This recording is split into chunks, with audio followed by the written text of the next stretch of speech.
ઓ નો, આ છેલ્લા શબ્દો હતા મહારાષ્ટ્રના ઉપમુખ્યમંત્રી એવા અજીત પવારના પ્લેનની કમાન સંભાળતા કેપ્ટન શાંભવી પાઠકના.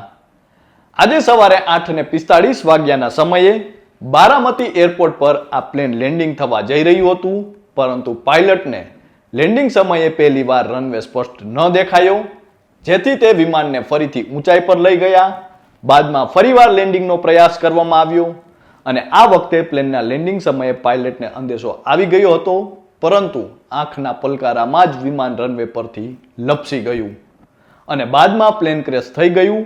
આકાશ પર રાજ કરનારા પાયલટને પણ ક્યાં ખબર હશે કે જમીન પર પણ જગ્યા નહીં મળે. નમસ્કાર, આપની સાથે હું છું કૃપાલસિંહ જાડેજા અને હાલમાં જ મહારાષ્ટ્રના ઉપમુખ્યમંત્રી એવા અજીત પવારના પ્લેનની દુર્ઘટના પહેલા પ્લેનમાં શું બન્યું હતું તેના વિશે વિગતે વાત કરીએ. વાત ગુજરાતી પર. બુધવારની સવાર મહારાષ્ટ્ર અને દેશના રાજકારણમાં એક મોટી ખોટ ઉપજાવનારી બની છે, કારણ કે મહારાષ્ટ્રના ઉપમુખ્યમંત્રી એવા અજીત પવારનું ચાર્ટર પ્લેન આજે સવારે 8:45 વાગ્યાના સમયે બારામતી એરપોર્ટ પર લેન્ડિંગ સમયે ક્રેશ થઈ ગયું. આ ચોંકાવનારી દુર્ઘટનામાં ઉપમુખ્યમંત્રી અજીત પવાર, તેમના સુરક્ષાકર્મી, 2 પાયલટ અને એક મહિલા ક્રૂ મેમ્બર સહિત કુલ 5 લોકોના જીવ ગયા છે. ત્યારે આ પ્લેન દુર્ઘટના પહેલા પ્લેનમાં શું બન્યું હતું તેના વિશે જો વાત કરીએ તો અજીત પવાર મહારાષ્ટ્રના પંચાયત ચૂંટણી માટે જનસભાને સંબોધન કરવા માટે બારામતી જઈ રહ્યા હતા. મહારાષ્ટ્ર એવિએશન ડિપાર્ટમેન્ટના જણાવ્યા અનુસાર વિમાન બારામતી એરપોર્ટ પર લેન્ડિંગ માટે અપ્રોચ કરી રહ્યું હતું. પહેલી વારમાં પાયલટને રનવે સ્પષ્ટ દેખાયો નહીં, તેથી વિમાનને ફરીથી ઊંચાઈ પર લઈ ગયા. આમ પહેલો પ્રયાસ નિષ્ફળ રહ્યો.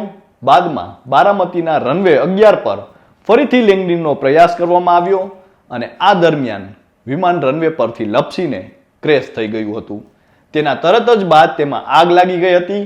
એવી પણ માહિતી મળી રહી છે કે લેન્ડિંગ દરમિયાન પાયલટે કોઈ ઇમરજન્સી સિગ્નલ આપ્યું નહોતું, તેણે મેડે કોલ પણ કર્યો નહોતો. ઘટના સમયે બારામતીના ફ્લાઇંગ ક્લબમાં કોઈ વિમાન ઉડાન પર નહોતું. સૂત્રો દ્વારા પ્રાથમિક તપાસ પરથી દાવો કરવામાં આવ્યો છે કે ધુમ્મસને કારણે પાયલટને એર સ્ટ્રીટ જ દેખાઈ નહોતી, જેના કારણે વિમાન રનવે પર લેન્ડ ન થઈ શક્યું. ગાઢ ધુમ્મસને કારણે વિઝિબિલિટી ખૂબ જ ઓછી હતી અને લેન્ડિંગ સમયે જ પાયલટ થાપ ખાઈ ગયાનો દાવો કરવામાં આવી રહ્યો છે.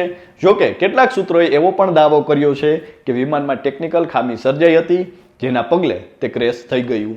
વિમાનને ક્રેશ થતા પહેલા 2 વખત લેન્ડિંગનો પ્રયાસ કર્યો હતો અને અત્યારે એઆઈબી દ્વારા આ સમગ્ર મામલે તપાસ હાથ ધરવામાં આવી છે અને તેના પછી જ દુર્ઘટનાનું સાચું કારણ જાણી શકાશે.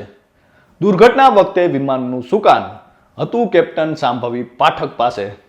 આપને જણાવી દઈએ કે બારામતીમાં ક્રેશ થયેલું વિમાન લિયરજેટ 45 હતું, જેનું વજન 9752 કિલો હતું.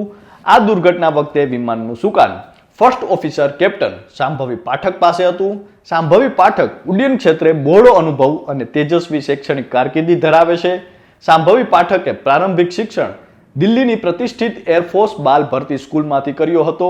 આકાશમાં ઉડવાનું સપનું સેવનાર શાંભવી પાઠકે મુંબઈ યુનિવર્સિટીમાંથી એરોનોટિક્સ, એવિએશન અને એરોસ્પેસ સાયન્સ અને ટેકનોલોજીમાં બીએસસીની ડિગ્રી હાંસલ કરી હતી. ત્યાર પછી તેમણે પાયલોટ બનવા માટે ખાસ તાલીમ લેવા ન્યૂઝીલેન્ડ ઇન્ટરનેશનલ કોમર્શિયલ પાયલોટ એકેડેમીમાંથી વ્યાવસાયિક તાલીમ પણ લીધી હતી. આ દુર્ઘટના બાદ ઉડ્ડયન જગત અને શાંભવી પાઠકના પરિવારમાં પણ હાલ શોકની લહેર પ્રસરી ગઈ છે. તપાસ એજન્સીઓ આ અકસ્માતના ચોક્કસ કારણો જાણવા માટે હાલ પ્રયત્નશીલ છે. આ દુર્ઘટનામાં અજીત પવાર સહિત pilot in command captain Sumit Kapoor, first officer captain Shambhavi Pathak, personal security officer Vidip Jadhav અને ફ્લાઇંગ અટેન્ડન્ટ પિંકી માલી એમ 5 લોકોએ જીવ ગુમાવ્યા છે. તો હાલ તો આ મામલે તપાસ ચાલી રહી છે. તો આપ આ અંગે શું માનો છો તે કોમેન્ટ કરીને અમને જરૂરથી જણાવજો. તો અત્યારે બસ આટલું જ. ફરી મળતા રહીશું વાત ગુજરાતી પર.